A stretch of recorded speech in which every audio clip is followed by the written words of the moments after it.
ज्ञानञ्जनो सलोकया चक्षुरुन्मिलितं येन तस्मै श्रीगुरवे नमः। श्रीचैतन्यमनोभीष्टं स्थापितं येन भूतले स्वयं रूप कदा मह्यं ददन्ति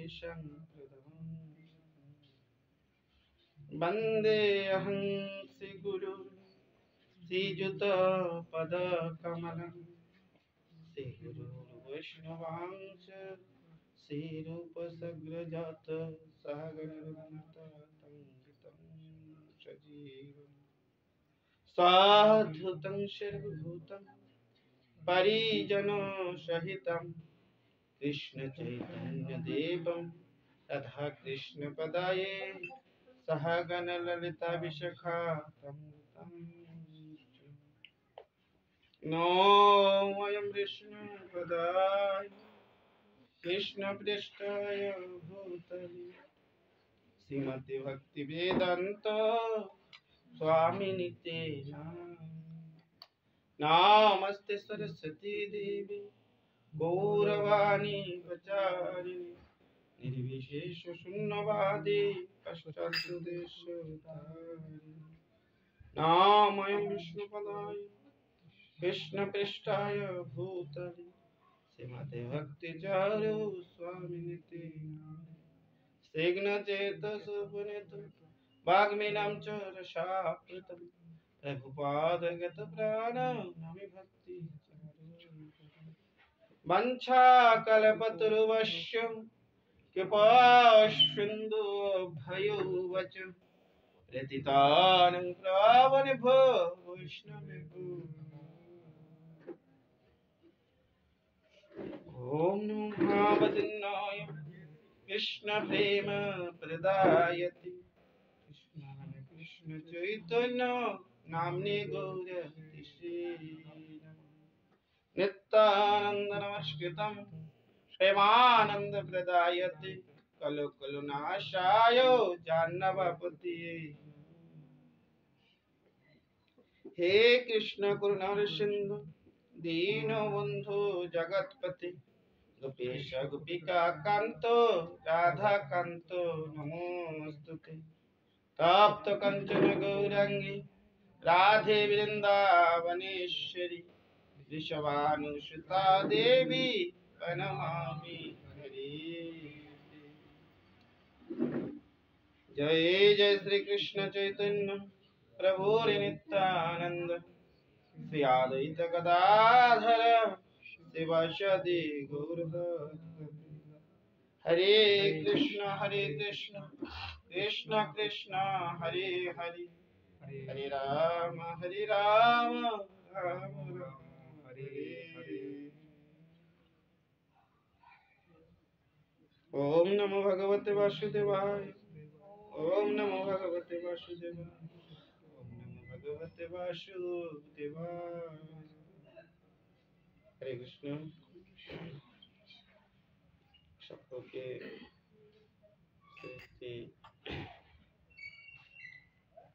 সকল ভক্তবৃন্দদের চরণে শতকোটি ধন্যবাদ প্রণাম।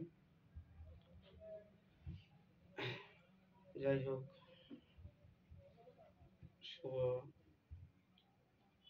এখন শুভ মাঘ মাস চলছে, তাই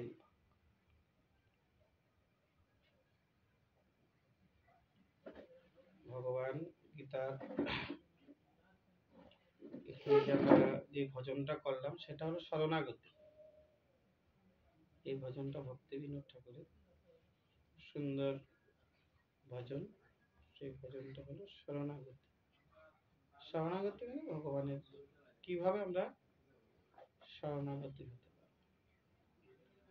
আমরা যদি ভগবানের কাছে শরণাগতি হতে না পারি তাহলে কখনো আমাদের এই জীবনটাই বৃথা, কখনো ভগবত প্রাপ্তি হবে। এই যদি আমাদের ভগবত প্রাপ্তি হতে হয় ভগবানের চরণে শরণাগতি হতে হবে। ভগবানের চরণে শরণাগতি হওয়ার জন্য কি করার দরকার, তাই ভক্তি বিনোদ ঠাকুর বলছেন খুব সুন্দর ভাবে। ভক্তি বিনোদ ঠাকুর এই ভজনটার মধ্যে শরণাগতির ব্যাপারে বলছেন শ্রীকৃষ্ণ চৈতন্য প্রভু জীবে দয়া করি সপার্ষদ শিরোধাম সহায় অবদান। বলছেন শ্রীকৃষ্ণ চৈতন্য মহাপ্রভু জীবকে দয়া করে। চৈতন্য মহাপ্রভু শ্রীকৃষ্ণ চৈতন্য মহাপ্রভু মানে আমার গৌর সুন্দর। চৈতন্য মহাপ্রভু কি করেছেন? জীবকে দয়া করার জন্য ভগবান শ্রীকৃষ্ণ এই কলিহত জীবকে উদ্ধার করার জন্য শ্রীরাম নবদ্বীপে অবতীর্ণ হয়েছে। কি বলে? চৈতন্য মহাপ্রভু গৌর সুন্দর। যখন দেখলেন আমাদের কলিহত জীব এত কষ্ট পাচ্ছে, কারণ কলির জীবেরা কি হয়? অল্প বুদ্ধি। ভগবান ভাগবতের মধ্যে বলেছেন, ভগবানের সুখদেব গোস্বামী বলেছেন, কলির মানুষের অল্প আয়ু, অল্প বুদ্ধি সম্পন্ন। একে তো আয়ু অল্প, আর হলেন অল্প বুদ্ধি সম্পন্ন, বুদ্ধিটা অল্প।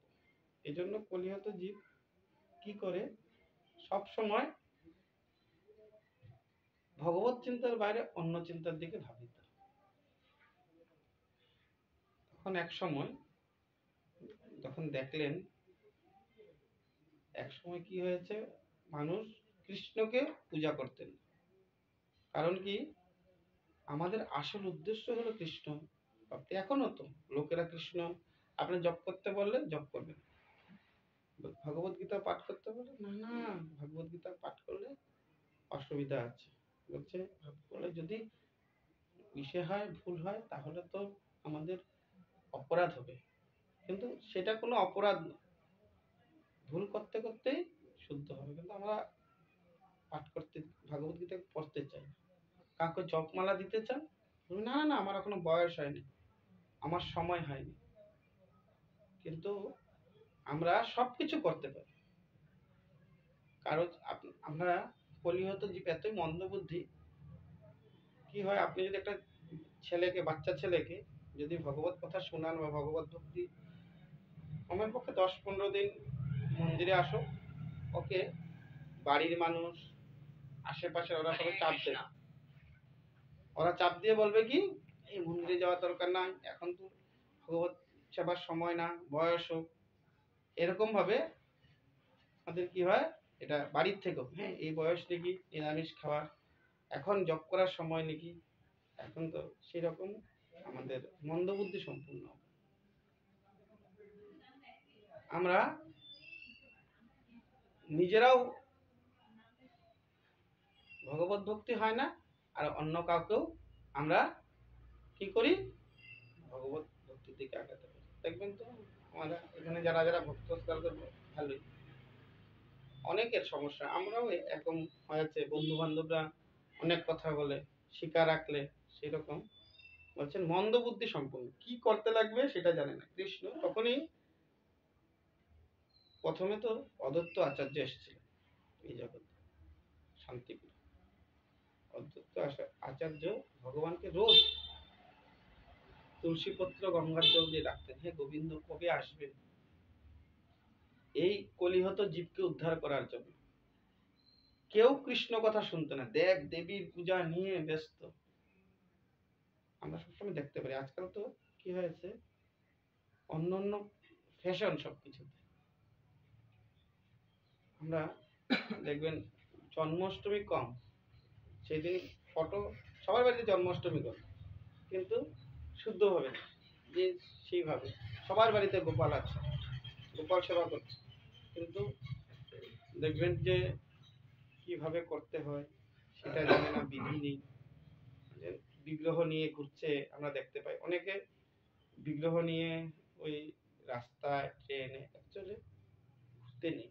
বিগ্রহ, ভগবান সবসময় মন্দিরে সেবা, কারণ বিগ্রহ তো ভগবান, তো আমরা ওনাকে ভালোবাসতে পারি ছেলের মতো, বন্ধুর মতন, সখার মতো, কিন্তু তাকে নিয়ে ছেলে খেলা হয় না, কত রকমের সুবিধা অসুবিধা সেরকম।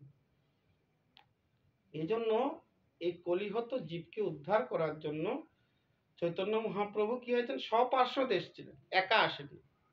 স্বপার্শ্বদ মানে তার সাথে যারা যারা ছিলেন, যেমন নিত্যানন্দ, বলরাম, বলরাম হলেন কি নিত্যানন্দ মহাপ্রভু, সেই নিত্যানন্দ মহাপ্রভু।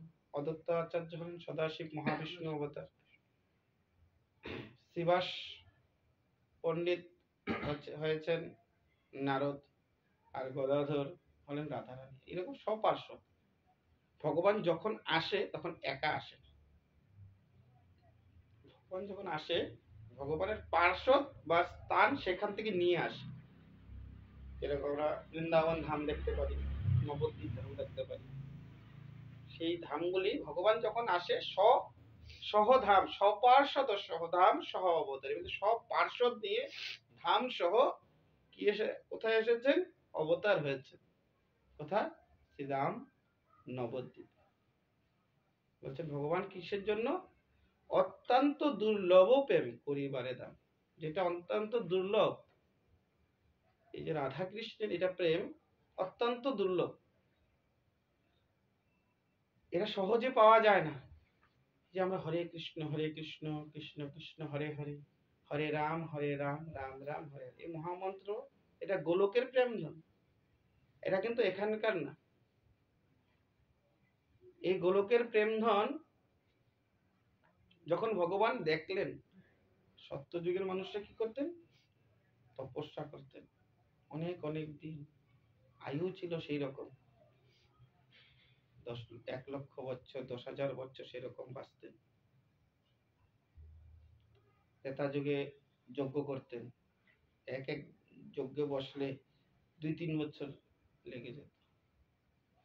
দ্বাপর যুগে যখন আসলেন তখন অর্চন, কিন্তু কলিহত জীব কিছুই করতে পারবে না। আর কলির কোন দ্রব্যই শুদ্ধ না, সমস্ত দ্রব্যই মধ্যে ভেজাল। এখন আপনি যদি একটা কোনো যজ্ঞ করেন, যজ্ঞের জন্য যদি ঘি আনতে যান, সেই ঘিটাও ভালো পাবেন না। আর আমরাও খুব চালাক, গিয়ে বলি দোকানে যজ্ঞের ঘি দেন।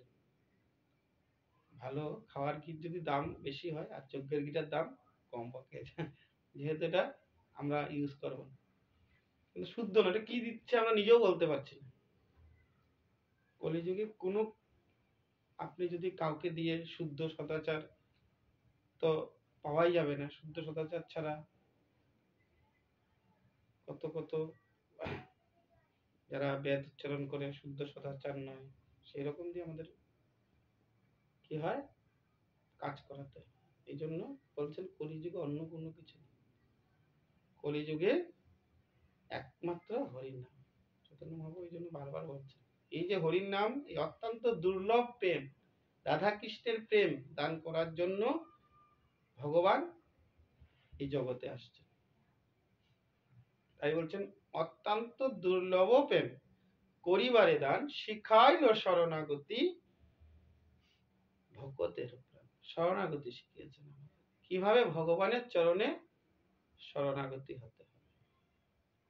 মহাপ্রভু নিজে আচরি ধর্ম জীবেকে শিখায়, আগে আচরণ করে নিজে, তারপরে জীবেকে শিখিয়েছে।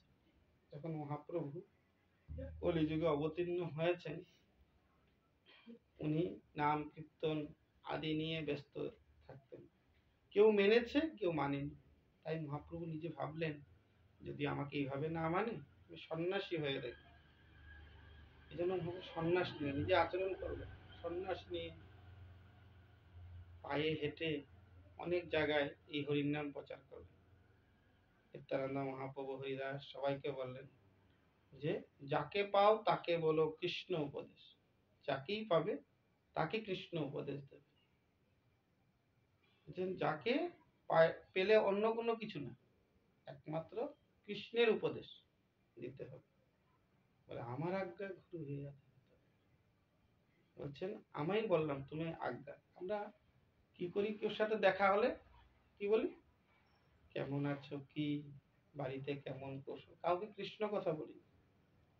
কিন্তু বলেছেন যে আমরা যাকে পাই তাকে কৃষ্ণের উপদেশ দেওয়ার জন্য। যদি আমরা কাউকে কৃষ্ণ উপদেশ না দিই, তাহলে বলছি জিহ্বাটা আমাদের ভ্যাগ জিহ্বার সমান। ভ্যাগ জিহ্বা মানে ব্যাঙের মতন জিহ্বা। আমরা এই জন্য আমাদের অত্যন্ত কর্তব্য, এই জগতে যেমন আসলাম যেমন 2 ঘন্টা যেন সার্থক হয়। কি হলে কিভাবে? কৃষ্ণ প্রচার করে, কৃষ্ণ নাম প্রচার করতে হবে। মহাপ্রভুর শিক্ষা এটা। আমরা অনেকে ভাবি যে আমি আমি ভক্ত হয়েছি, আর কাউকে ভক্ত করানোর দরকার নেই। কিন্তু গীতার মধ্যে ভগবান বলছে কি, যে আমার কথা আরেকজনের কাছে প্রচার করে আমি তাকে বেশি ভালোবাসি। বলছে সে আমার অতীব প্রিয়, যে আমার কথা আরেকজনকে বলে। তাহলে আমরা কি ভগবানের প্রিয় হতে চাই? চাই না। যদি ভগবানের প্রিয় হতে চাই তাহলে আমাদের প্রচার করতে হবে, ভগবানের কথা আরেকজনকে বলতে হবে। হরিদাস ঠাকুর বলছে যদি তারা আমার কথা তারা যদি না শুনে, কৃষ্ণ নাম না করে, বলছে প্রথমে হাতে ধরবে, তারপরে যদি তাও না শুনে মহাপ্রভু, তাহলে তারপরে তার পায়ে পড়বে, আর যদি তাও না শুনে তাহলে ধুলায় গড়াগড়ি দেবে। এই শিক্ষা দিয়েছে। বলছেন মহাপ্রভু শরণাগতি শিখিয়েছেন, কিভাবে ভগবানের চরণে শরণাগতি হতে। আমরা কিসের জন্য আসছি এই জগতের মধ্যে? আমরা ভগবানের সেবা করার জন্য আসছি, কিন্তু আদৌ কি আমরা ভগবানের সেবা করছি কি? আপনারা চিন্তা করেন তো, আমাদেরকে কেউ একটা উপহার দিলে সেই উপহারটা আমরা ফেরত দেওয়ার জন্য কত পাগল হয়ে যায়, না ও আমাকে একটা দিয়েছে আমি ওকে। কিন্তু দেখেন তো, ভগবান আমাদেরকে এত কিছু দিয়েছে, আমরা কি সেই ভগবানের সেই জন্য কিছু করতে পারছি? ভগবান তো কিচ্ছু বলেনি, বলছে আমার নামটুক কর। কিন্তু দেখেন আমরা 24 ঘন্টার মধ্যে সমস্ত কিছু করছি, ভগবানের নাম করার সময় পাচ্ছি না। একমাত্র ভগবানের নামই ভগবান সন্তুষ্ট। কিন্তু দেখেন আমরা ভগবানের নাম, এত সুন্দর ভগবান আমাদেরকে অক্সিজেন দিয়েছে, আমরা যদি আজকে ভগবান 5 মিনিটের জন্য এই অক্সিজেনটা বন্ধ করে দেয়, তাহলে আমরা কেউ বাঁচবো? আপনারা চিন্তা করেন তো, কেউ যদি মেডিকেলে অ্যাডমিট থাকে, অক্সিজেনের বিলেই অনেক টাকা নিয়ে নেয়, তাই না? আর ভগবান দেখেন তো ফ্রিতে দিচ্ছে আমাদেরকে। এত ফ্রিতে দিচ্ছে ভগবানের জন্য আমরা কি করছি? ভগবানের এই যে আমরা যেমন ইলেকট্রিসিটি, লাইট, কি হয়েছে, প্রত্যেক মাসে বিল দিতে হয়, আর ভগবান ফ্রিতে সূর্য দিয়ে দিয়েছে আমাদের। কিন্তু আমরা কি করছি ভগবানের জন্য? ভগবান তো বলেনি আমাদের যে খালি আমার নামটুকু, কিন্তু তাও আমরা পারছি না। এই জন্য ভক্তি বিনোদ ঠাকুর এটাতে বলছেন শিকার, চৈতন্য মহাপ্রভু কি শিখিয়েছেন? শরণাগতি। বলছে কিভাবে? দৈন্য আত্মনিবেদন গতিত্বে বড়। বলছেন দৈন্যতা থাকতে হবে, আত্মনিবেদন। আত্মনিবেদন মানে আত্মটা ভগবানের চরণে নিবেদন করতে হবে। বলি মহারাজ আত্মসমর্পণ করেছিলেন না? ভগবানের কাছে দীনতা হতে হবে। আমরা তো হতে পারছি দীনতা, দৈন্যতা ভাবে। বলছেন শিক্ষা অষ্টমে ভগবান বলছেন কি, তৃণবেবী শনিচন তরি রূপী সহিষ্ণুতা অমানিন মানদেন কীর্তনীয় সাধু। বলছেন তৃণের মতন নিচু হতে শিখো, তরুর মতো সহিষ্ণু উদার হতে। যে তোমাকে অসম্মান করেছে তাকে তুমি সম্মান দাও, আর সবসময় কীর্তন হরির কর। আমাদের দীনতা ভাব আসে না। আমরা যদি একটু ভজন করি বা কোনো কিছু, আমরা নিজেকে নিজে খুব বড় সাধক বা সাধু বলে মনে করি, আসলে তো সেটা না। মহাপ্রভু যখন কলি নবদ্বীপে ছিলেন, মহাপ্রভু সেটা দীনতা ভাব শিখিয়ে গেছেন আমাদের। বৈষ্ণবে কিভাবে সদাচার, দীন আত্মনিবেদন, ভগবানের চরণে আত্মনিবেদন করতে হবে। আমরা আত্মনিবেদন করতে পারছি না, সবসময় ভাবছি সব আমি নিজে করছি, কিছু করলে আমি নিজে, কিন্তু আমরা কখনো ভাবি না যে এটা ভগবান আমাকে করাচ্ছে। ভগবানের কাছে সম্পূর্ণভাবে শরণাগতি হতে পারি, গৌতীপ্তে বড়। আর অবশ্য রাখিবে কৃষ্ণ বিশ্বাস, নিশ্চয় ভগবান আমাকে রাখবে, এটা আমাদের বিশ্বাস থাকে। কিন্তু আমাদের কি বিশ্বাস আছে ভগবান রাখবে বলে? আমরা সেই বিশ্বাসটা রাখতে পারছি না। আমাদের যদি কি হয়, ভগবান এর মধ্যে কয়েকজন মাত্রই হয় যে সম্পূর্ণভাবে বিশ্বাস থাকে ভগবান আমাকে রাখে। কিন্তু না, সব আমি করব একটা মনের ভাব থেকে যায় না, আমি করছি, আমি করব এই জগতে। কিন্তু কৃষ্ণের উপর বিশ্বাস থাকলে নিশ্চয় আমরা, সেটাই বলছেন শরণাগতির ছয়, মানে 6টি শরণাগতির ভাব আছে। অবশ্য রাখিবে কৃষ্ণ বিশ্বাস করে, নিশ্চয় ভগবান আমাদেরকে রাখে। কিন্তু আমরা তো সেটা বিশ্বাস করতে চাই না। ভগবানের নাম না নিয়ে, ভগবানের সেবা না করে, ভগবানের কথা না বলে আমরা সারাদিন খালি ছুটছি আর ছুটছি। বলছে এখন পাঠ শোনার সময় নেই, এখন আমার কাজে যেতে হবে, এখন জব করার সময় নেই, আমার টাকা ইনকাম করতে হবে। না করলে কি ভগবান আমারে দেখবো? এরকম বলে না সবাই।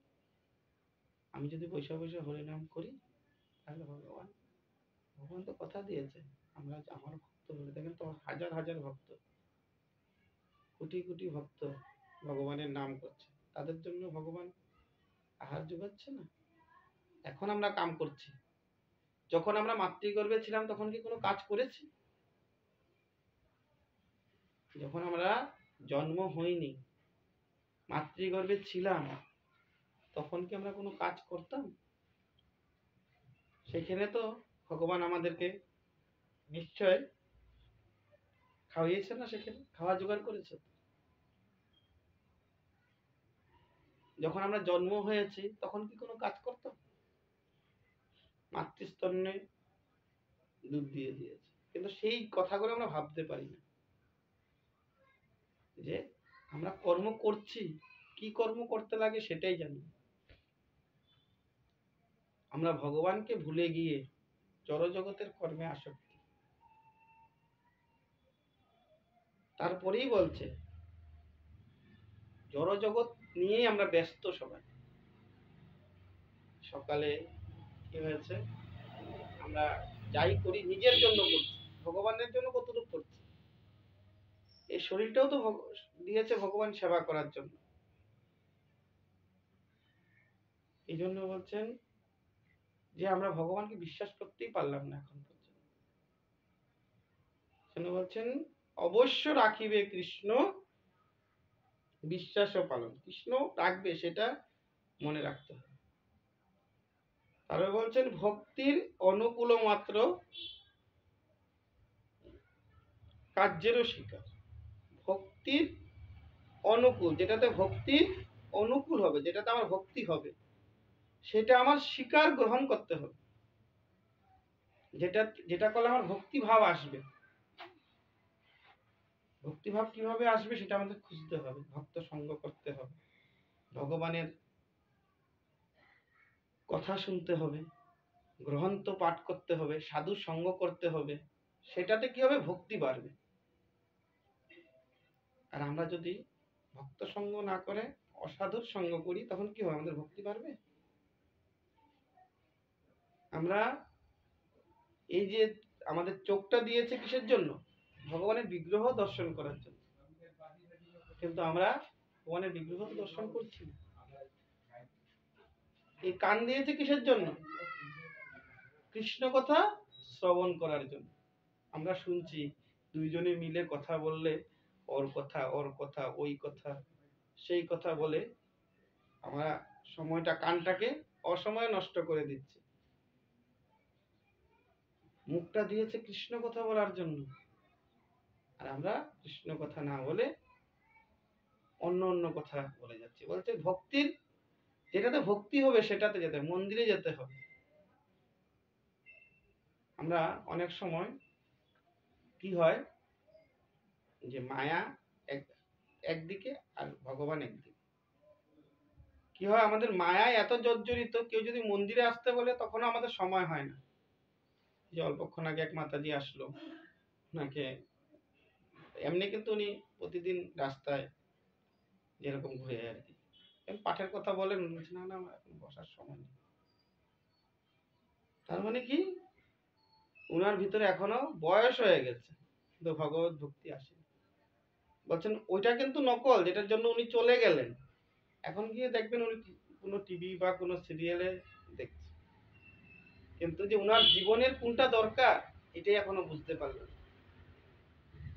না। অনেক ভক্তদেরকে বলি জব করেন, বয়স হয়ে গেছে, কিন্তু না, এখন তো জব করতে পারবো না, আমার বয়স, আমি আমার নাতিটার জন্য পারবো না। সব করতে পারে কিন্তু ভগবানের নাম করবে না। তাহলে কি, তারপর লাস্টে দিয়ে বলবে কি, ভগবান তো আমাকে দেখেন। ভগবান কি, ভগবানের চিন্তা করলেই ভগবান আমাদেরকে দেখে। আমরা তো ভগবান আর কি দেখবে আমাদেরকে? এত সুন্দর মানুষ বানিয়ে পাঠিয়েছে আমাদেরকে, আমাদেরকে গরু ছাগল তো বানিয়ে পাঠায়নি ভগবান।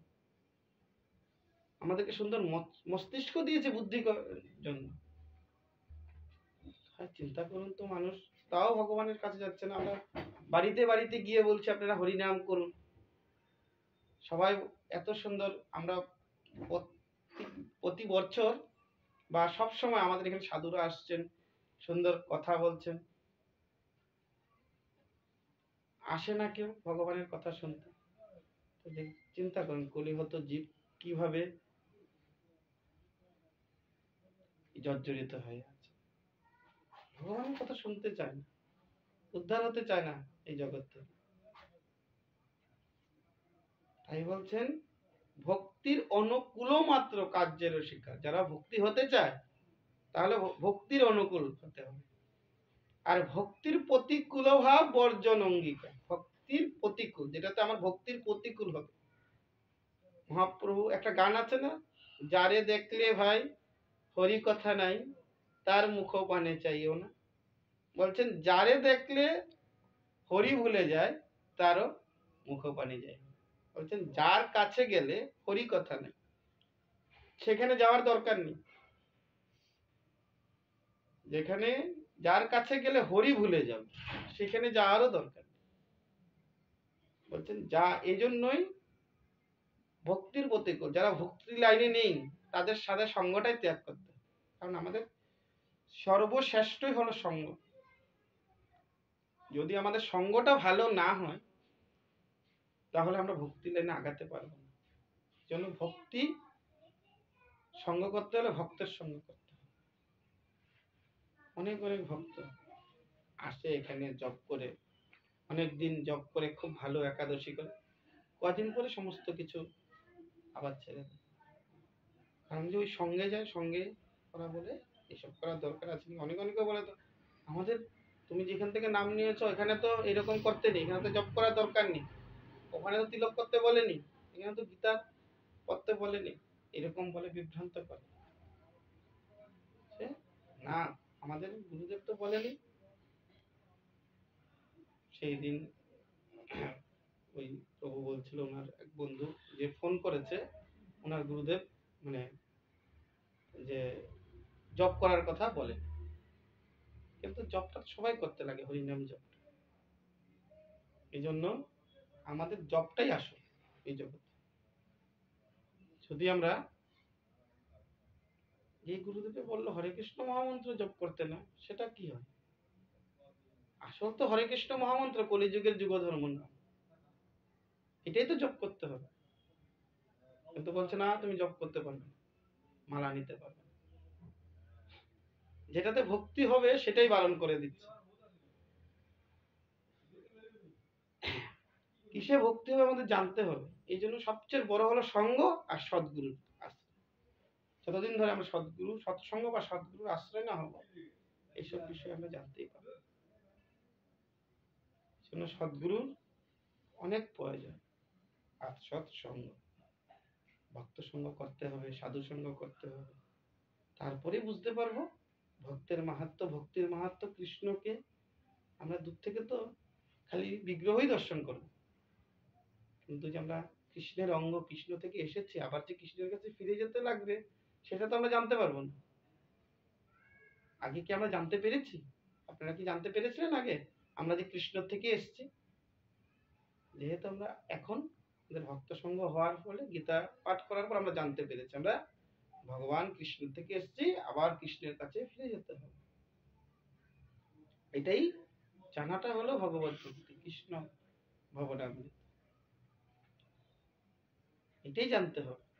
এটা জানলেই তো আমি চেষ্টা করব যে আমি এই দুঃখ দুর্দশা থেকে বের হয়ে যেন ভগবানের কাছে ফিরে যেতে। কিন্তু আমরা যতদিন ধরে জানতে পারবো না ততদিন ধরে যেতে পারবো না ভগবানের কাছে। আমরা কি ভাববো, কৃষ্ণ ভগবান আর আমি একজনই। সে আসতে লাগে, মন্দিরে আসবো, কৃষ্ণ সেবা কখনো কখনো অনুষ্ঠানে আসবো, ধূপ বাতি জ্বালাবো, চলে যাবে। কিন্তু আমাদের তো ভক্ত হতে হবে, ভগবানকে ডাকতে হবে, ভগবান যেভাবে পাঠিয়েছে আমাদেরকে সেইভাবে সরল হতে হবে। এই জন্য বলছেন, শরণ্য শরণাগতি হইবে যাহার, তাহারও প্রার্থনা শুনেছি নন্দের কুমার। কৃষ্ণের তখনই যখন এই 6টা জিনিস হবে, যার তাহারই প্রার্থনা শুনবে শ্রী নন্দের কুমার ভগবান শ্রীকৃষ্ণ। আমি বলছি না, কিন্তু এখানে গ্রন্থে বলছে।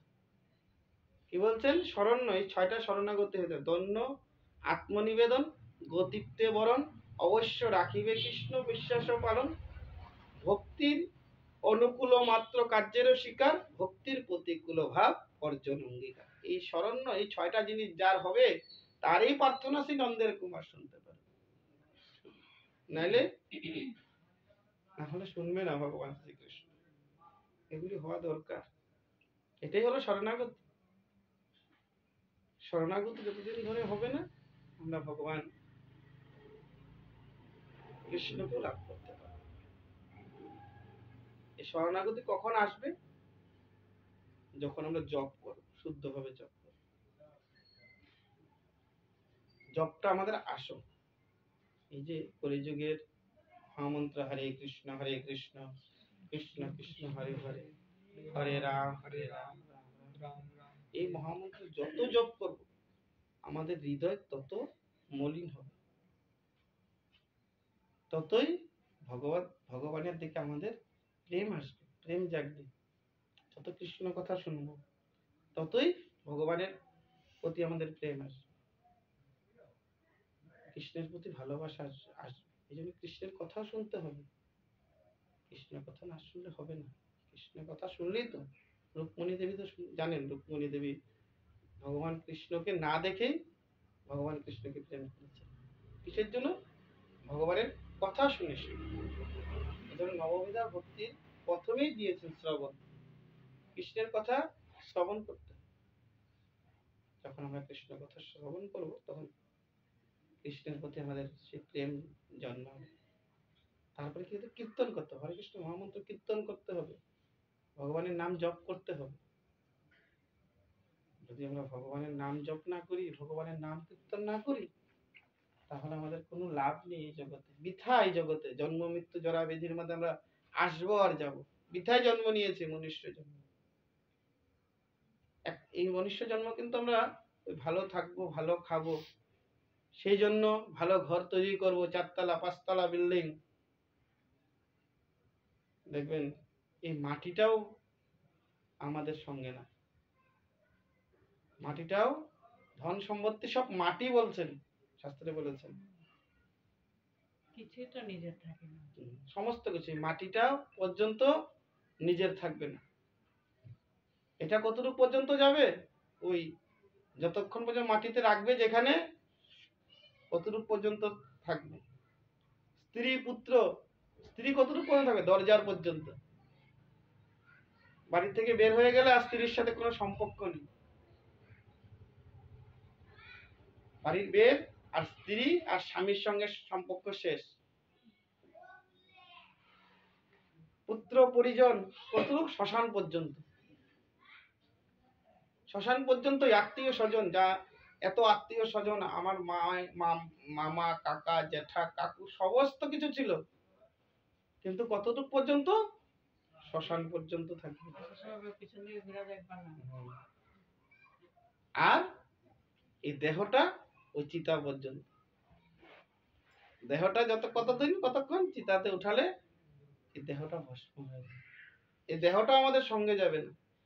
যাকে এত যত্ন করেছি এই দেহটাকে, কত যত্ন করি না দেহটাকে, সকালে উঠে ভালো ভালো ক্রিম ট্রিম মেখে সবার থেকে সুন্দর আমাকে কি করে দেখাবে এই চিন্তা করি। রাস্তা দিয়ে বেরোলে সবাই যেন দেখে বলছে ওটা খুব সুন্দর। কত যত্ন করেছি এই শরীরটাকে, কিন্তু এটা কতটুকু পর্যন্ত যাবে? ওই চিতা পর্যন্ত, চিতায় ভস্ম হয়ে যাবে। কিন্তু যার জন্য এসেছি, যে আত্মাকে দিয়েছে, সেই আত্মাটাকে কি যত্ন করেছে? আত্মার কথা আদৌ শুনেছি? আমরা সবাই আত্মার দোষ দেই, বলি কি আত্মা যা চায় তাই করে। কিন্তু আসলে আমরা মনের বশবর্তী, আত্মার বশবর্তী না। কিন্তু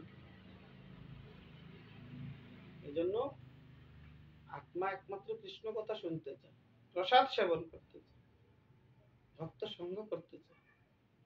সেই আত্মাটাকে আমরা কেউ যত্ন করিনি, হেলায় হেলায় পাঠিয়ে দিয়েছে আত্মাটাকে। আমাদের ভগবান খুব কৃপা করে আমাদেরকে মানুষ জন্মটা দিয়েছে। কি সুন্দর ভগবান আমাদেরকে তৈরি করেছে, দেখেন তো কি সুন্দর ভগবানের সৃষ্টি।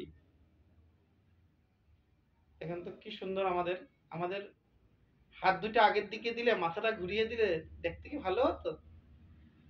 ভগবান কত সুন্দর করে আমাদেরকে তৈরি করেছে। আর ভগবান দুটা চোখ, নাক, মুখ, দেখেন তো নাকটার পরে মুখটা দিয়ে, এখন যদি মুখটা উপরে দিত চোখের উপরে, ভালো লাগতো? দেখাতো সুন্দর। কত সুন্দর করে ভগবান আমাদেরকে সৃষ্টি করেছে। আর ওনার জন্য আমরা কি করছি? ওনার জন্য কতটা কি করছি। উনি বলেননি ভগবান আমাকে তুমি যাই করছো সব আমাকে দিয়ে দাও, কেবলমাত্র আমাদেরকে এতটুকুই বলেছে ভগবান, আমার নাম। কিন্তু আমরা সময় পাচ্ছি না। কিন্তু যখন আমরা কি ছিলাম, পূর্ব জন্মে গরু ছাগল ছিলাম, তখন ভাবতাম যে আমি যদি মানুষ হতাম তাহলে নিশ্চয়ই ভগবানের সাথে। ভাবি না সেই রকম? যারা একদম গরিব তারা ভাবে আমি যদি খুব টাকা হতো আমি একটা বড় করে উৎসব দিতাম। ভাবে তো, যেই না টাকা হয় সব ভুলে যায়, তখন ভগবানের সাথে কোথায় উৎসব আর ভগবান। তখন গেলে কি হয় না, আমাদের সময় থাকে নাই বা কোনো কিছু, তখন চিন্তা করে। আর যখন বড় লোক হয়ে যায় বলে আরো টাকা হলে আমি এরকম একটা ভাগবত অনুষ্ঠান করব, এরকম ভাবে। কিন্তু ভগবানকে ঠকায় কেবল, আর দেয় না। আমাদের জীব এরকমই, খালি চিন্তাই করে, চিন্তা করতে থাকে। আর ভগবানের কাছে বলে ভগবান আমাদের খালি আসক্তি, আশার আর শেষ নেই, আশা করতেই থাকি। যার মাটি বাড়ি নেই, ভাড়া ঘরে আছে, সে চিন্তা করে আমার যদি একটা মাটি বাড়ি হতো, আর কোনো কিছুর দরকার নেই। থাকে না সেটা? ভগবান একটু আমার কৃপা করে মাটি হলে হতো। সেই না মাটি হয়েছে, তারপরে ভাবছি মাটির মধ্যে একটা কাঁচা ঘর হলে কোন রকমে একটু মাথাটা গুঁজতে পারলেই হলো, আর কোনো কিছু দরকার নেই। আচ্ছা, ঘর দিয়েছে ভগবান কৃপা করে। কদিন পরে ভাবলো বাড়ির আশেপাশের সবাই পাকা ঘর, আমার যদি একটা পাকা ঘর হতো সেটা ভালো হতো। বড় বড় ঘর, কিন্তু ঠাকুর ঘরটা ছোট। যার জন্য পেয়েছে সেই ঠাকুর ঘরেই থাকেন, কিন্তু দেখবেন সবাই বড় বড় ঘর তৈরি করতে পারে। যাকে যার জন্য সব হয়েছে তারই কোনো অস্তিত্ব নেই। ঠাকুরের ছোট ঘর, অনেক অনেক জায়গায় দেখা যায় তো খালি সেলফের উপরে কোনো মতে ঠাকুরকে রাখতে পারলেই হলো। সেলফের উপরে ভগবানের সবচেয়ে ছোট জায়গাটা ভগবানের জন্য দিয়ে দেয়। কারণ আমাদের সবচেয়ে, যার জন্য পেয়েছি, যার জন্য এসেছি এই জগতে,